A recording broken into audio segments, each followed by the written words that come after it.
Marilyn Monroe, the timeless icon whose career pivoted on a single, daring role, still whispers through cinema. Shelley Duvall, once a breakout star, faced a crossroads when she turned down a blockbuster in the 80s. Sidney Poitier, breaking barriers on screen, chose a risky independent film over a safe studio contract, redefining his legacy. Kirstie Alley, after a hit sitcom, risked a dramatic role that could have ended her TV dominance. Ray Stevenson, a pioneering director, turned down a major studio offer to stay true to his activist roots. Leslie Jordan, beloved for his comedic timing, faced a career fork when he declined a high-budget drama. In 1994, a restless Samuel L. Jackson stood at a crossroads. After years of gritty supporting roles, his name floated through casting rooms, yet the big break that would cement his place in cinema remained elusive. He had just finished a stint as a minor character in Spike Lee's Do the Right Thing, a film that garnered critical applause, but left him still searching for the role that would define his voice. The industry whispered that he was a talented character actor, but the studios kept offering him the same type of parts in Forces, sidekicks, a few occasional leads that never quite exploded. The question lingered. Should he keep chasing the next small-screen gig, or step into a riskier, untested arena that might finally unleash his signature blend of intensity and humor? It was a humid summer in Los Angeles when a call from an unknown director named Quentin Tarantino cut through the monotony. Tarantino, fresh off the low-budget success of Reservoir Dogs, was assembling a cast for his audacious new script, Pulp Fiction. The project was a gamble, a non-studio indie film with a fragmented narrative and razor-sharp dialogue, financed by a handful of investors and a modest budget. For a seasoned actor like Jackson, the offer was both a lifeline and a liability.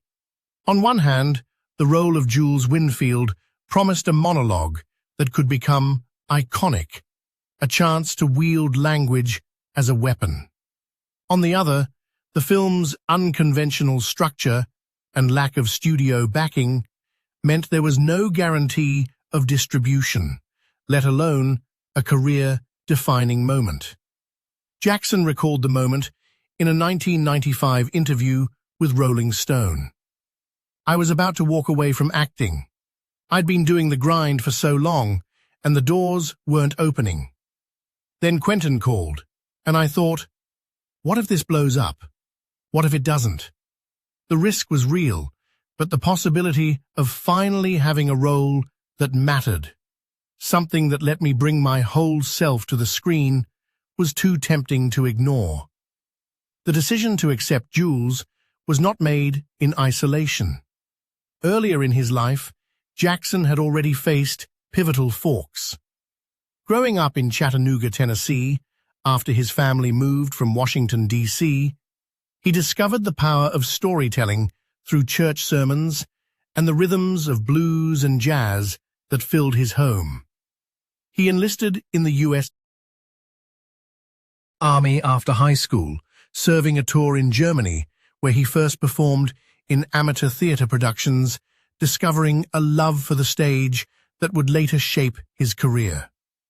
After leaving the service, he enrolled at Morehouse College, but left after a year, feeling the pull of the arts stronger than academic routine. He moved to San Francisco, studying at the American Conservatory Theater, where he honed a craft that blended classical technique with the raw energy of street performance. The early 1980s saw Jackson navigating a precarious Hollywood landscape. He took on guest spots on television series like Hill Street Blues and appeared in low-budget genre films, science fiction, horror, and exploitation pictures that paid the bills but rarely earned critical notice. Yet each role added a new layer to his repertoire, teaching him how to command a scene, even with minimal dialogue. A turning point arrived in 1987, when he landed a recurring part in the sitcom A Different World. The exposure was modest, but it gave him a foothold in the industry's network, and he began to be recognized for his magnetic presence. By the late 1980s, Jackson's career was still at a delicate balance. He turned down a lucrative but typecast role in a major studio action film, choosing instead to work with Spike Lee on Do the Right Thing. The decision reflected a growing desire to align with projects that carried social weight, even if they meant lower pay. The film's success, however, was a double-edged sword. It confirmed his talent in a culturally resonant piece, yet the industry still saw him as a supporting actor. When the Pulp Fiction script arrived, the risk was palpable. The film's budget was a fraction of a studio picture, and its fragmented, non-linear storytelling was a departure from mainstream cinema. Yet the role of Jules offered something unprecedented, a character whose philosophical musings about the path of the righteous man would become part of pop culture lexicon. Jackson's preparation was meticulous.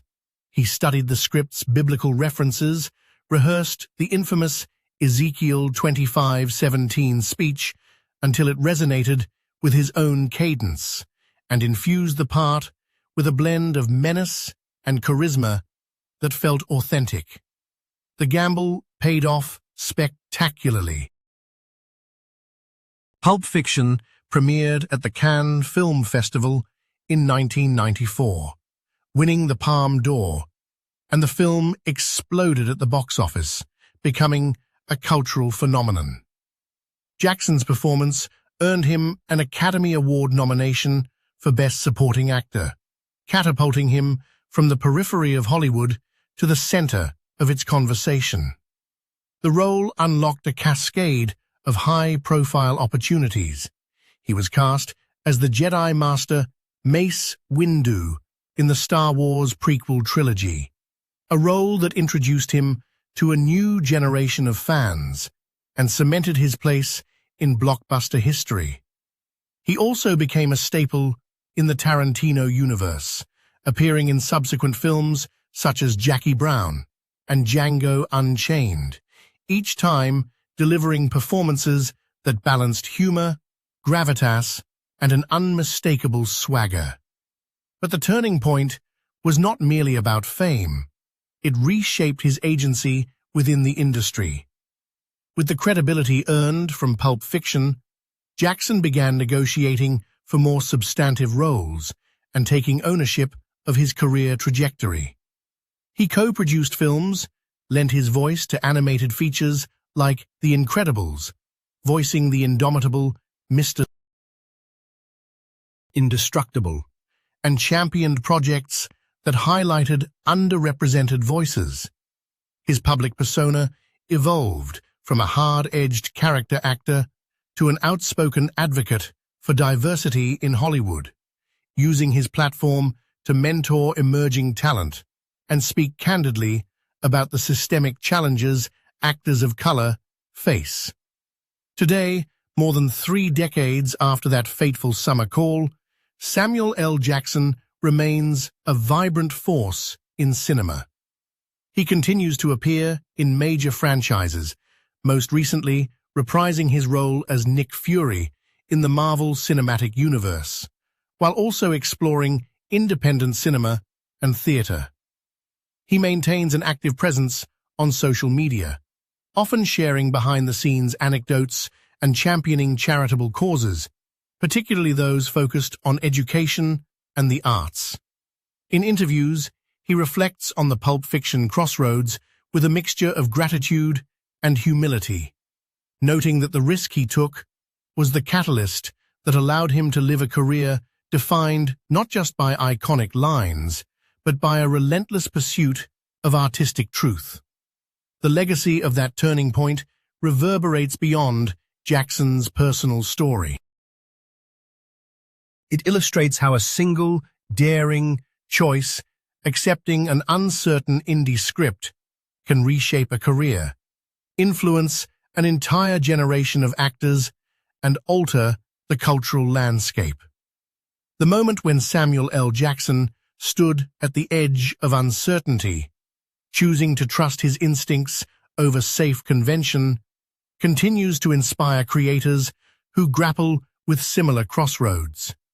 And as he walks the red carpet today, still delivering the same fierce energy that defined Jules, the world watches a living legend who turned a moment of doubt into a timeless triumph.